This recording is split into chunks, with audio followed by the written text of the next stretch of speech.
নমস্কার প্রিয় বন্ধুবান্ধবীগণ, পুনরায় স্বাগত জানাই আপনাদের এনসি স্মার্ট টিপসের আরেকটি নতুন ভিডিওতে। আশা করি আপনারা সকলে ভালো আছেন। ধন্যবাদ।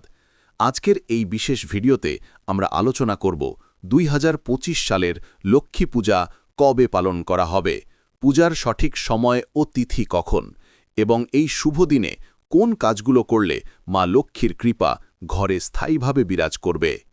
বন্ধুগণ, লক্ষ্মী পূর্ণিমা আমাদের জীবনে ধন, সম্পদ ও সৌভাগ্যের প্রতীক।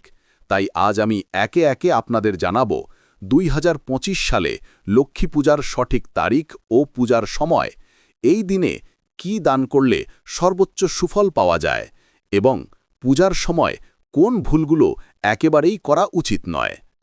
তাহলে বন্ধুগণ, ভিডিওটি শেষ পর্যন্ত দেখবেন, কারণ শেষে আমি উল্লেখ করব লক্ষ্মী পূজার দিনে এমন একটি বস্তু যা দান করলে মা লক্ষ্মী নিজেই আপনার ঘরে স্থায়ীভাবে বাস করবেন। তাহলে চলুন শুরু করা যাক আজকের এই শুভ আলোচনা। ধন্যবাদ। গরিব তথা মা লক্ষ্মীর কৃপা সর্বদা আপনার উপর বর্ষিত হোক। হে বন্ধুবান্ধবীগণ, ভিডিওটি সম্পূর্ণ দেখবেন, কারণ এতে রয়েছে আপনার জীবনের সুখ সমৃদ্ধির গোপন রহস্য। যদি এই দিনে সঠিক পদ্ধতিতে মা লক্ষ্মীর পূজা অর্চনা করা হয়, তবে মা লক্ষ্মীর আশীর্বাদে ঘরে আসে অগাধ ধন, সম্পদ, সমৃদ্ধি ও শুভ শক্তির আগমন ঘটে। লক্ষ্মী পূজা হিন্দু ধর্মের এক অত্যন্ত গুরুত্বপূর্ণ উৎসব, কারণ মা লক্ষ্মী হলেন ধন, সৌভাগ্য ও সমৃদ্ধির দেবী। বিশেষ করে পশ্চিমবঙ্গ, আসাম, ওড়িশা প্রভৃতি অঞ্চলে এই পূজা আশ্বিন মাসের পূর্ণিমা তিথিতে অর্থাৎ কৌজাগরী পূর্ণিমাতে উদযাপিত হয়। এই পূজাকে অনেকে কৌজাগরী লক্ষ্মী পূজা নামেও চেনে। এই দিন রাতে মা লক্ষ্মী ভক্তদের ঘরে ঘরে বিচরণ করেন, এবং যিনি জেগে থেকে তাকে আরাধনা করেন তার ঘরে মা লক্ষ্মীর আশীর্বাদে কখনোই ধনদৌলতের অভাব হয় না। তাই বন্ধুগণ, আসন্ন লক্ষ্মী পূজায় স্নান, ধ্যান, আরাধনা, প্রদীপ ও প্রসাদের মাধ্যমে মা লক্ষ্মীর পূজা করুন আন্তরিক ভক্তি ভরে। দেখবেন আপনার জীবনে ধন, সম্পদ ও সৌভাগ্যের স্রোত বইবে অনন্তকাল। বন্ধুগণ, বিশ্বাস করা হয় এই দিনে মা লক্ষ্মী নিজে জাগ্রত হয়ে পৃথিবীতে বিরাজ করেন, এবং তার কৃপা যার ওপর বর্ষিত হয় সেই গৃহে কখনো ধন দৌলতের অভাব থাকে না। স্থির রেখেছি। প্রিয় বন্ধুবান্ধবীগণ, ভিডিওর মূল বিষয়ে যাওয়ার আগে আপনাদের অনুরোধ করছি, যদি ভিডিওটি ভালো লাগে তাহলে একটি লাইক দিন এবং আপনার প্রিয়জনদের সঙ্গে ভিডিওটি শেয়ার করুন। বন্ধুগণ, অহমীয়া পঞ্জিকা অনুযায়ী এই বছর অর্থাৎ 2025 সালে শ্রী শ্রী লক্ষ্মী পূজা পালন করা হবে সোমবার 6 অক্টোবর 2025 তারিখে, অর্থাৎ অখমিয়া 19 আহিন 1432 ভাস্করাব্দে। এই দিনে লক্ষ্মী পূর্ণিমা তিথি শুরু হবে রাত 11:23 6 অক্টোবর সোমবার, এবং পূর্ণিমা তিথি সমাপ্ত হবে 7 অক্টোবর মঙ্গলবার রাত 9:33। অতএব প্রিয় বন্ধুগণ, এই বছর অর্থাৎ 2025 সালের লক্ষ্মী পূজার সমস্ত শুভ সময় নির্ধারিত হয়েছে 6 অক্টোবর সোমবার। এই দিনেই মা লক্ষ্মীকে আরাধনা করলে তিনি আপনার ঘরে আনবেন অগাধ ধন, সৌভাগ্য ও সমৃদ্ধি। তাই ভক্তিভরে প্রস্তুত থাকুন এই শুভ রাতে, কারণ বলা হয় লক্ষ্মী পূর্ণিমার রাতে মা লক্ষ্মী নিজে জাগ্রত হয়ে ভক্তদের ঘরে প্রবেশ করেন, এবং যারা ভক্তি সহকারে পূজা করেন তাদের জীবনে কখনো অভাব থাকে না। এখন অনেকেই জানতে চান যে কোন বস্তু দান করলে সর্বোচ্চ সুফল লাভ হয়, এবং কোন জিনিস ঘরে রাখলে মা লক্ষ্মীর কৃপা স্থায়ীভাবে থেকে যায়। এই বিষয়গুলো আমি তোমাদের জানাবো পরের অংশে, তাই ভিডিওটি শেষ পর্যন্ত দেখবে। বন্ধুগণ, মা লক্ষ্মীর কৃপা যেন সর্বদা আপনার উপর বর্ষিত হয়। লক্ষ্মী পূজার দিনে দান ও পুণ্যকর্ম অত্যন্ত শুভ বলে গণ্য করা হয়।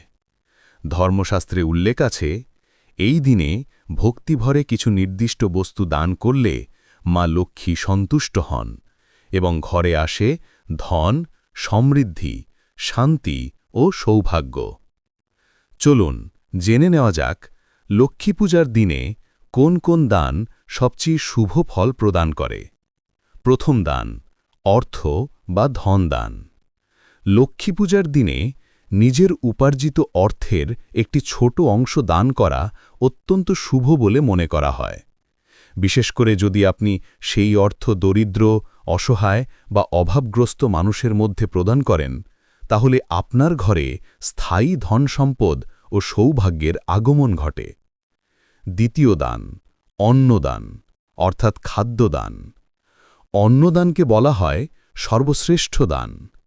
এই দিনে চাল, ডাল, খাদ্য সামগ্রী বা রান্না করা অন্ন দরিদ্র বা ক্ষুধার্ত ব্যক্তিকে দান করলে আপনার জীবনে ক্ষুধা ও দারিদ্র্যের অভাব চিরতরে দূর হয় এবং গৃহে সমৃদ্ধি ও শান্তি স্থায়ীভাবে বিরাজ করে। তৃতীয় দান, বস্ত্রদান অর্থাৎ পোশাক দান। লক্ষ্মী পূজার দিনে নতুন বা পরিষ্কার পোশাক দান করলে তা অত্যন্ত পুণ্যকর হিসেবে বিবেচিত হয়। এই দান শুধু অন্যের মুখে হাসি ফোটায় না, বরং আপনার জীবনে এনে দেয় মা লক্ষ্মীর অপরন্ত আশীর্বাদ। বন্ধুগণ, এই তিনটি দান যদি আপনি ভক্তিভরে করেন, তাহলে মা লক্ষ্মী নিজেই আপনার ঘরে স্থায়ীভাবে অবস্থান করবেন। আপনার সংসারে আসবে অখণ্ড ধন, শান্তি ও সৌভাগ্যের প্রবাহ।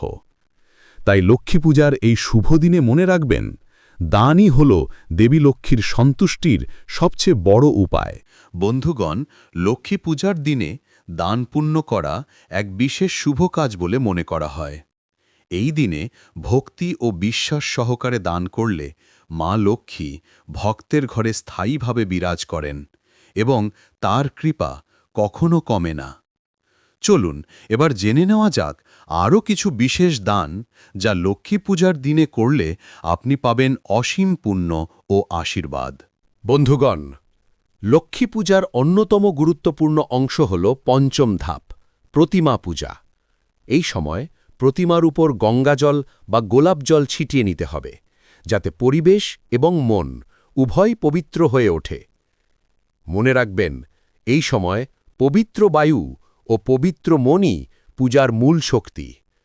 আরেকটি গুরুত্বপূর্ণ নিয়ম, লক্ষ্মী পূজার শেষে প্রতিমা কখনোই সম্পূর্ণভাবে পানিতে ডুবিয়ে ধোয়া উচিত নয়, কারণ এটি অসম্পূর্ণ পূজার প্রতীক বলে মনে করা হয়।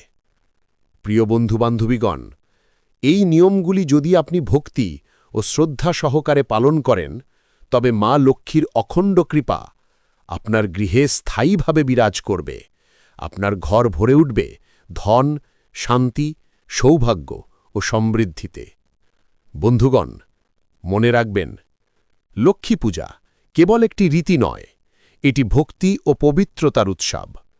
2025 সালের এই বিশেষ দিনে মা লক্ষ্মীর আশীর্বাদে আপনার জীবন হয়ে উঠুক আলো, সম্পদ ও আনন্দে পরিপূর্ণ।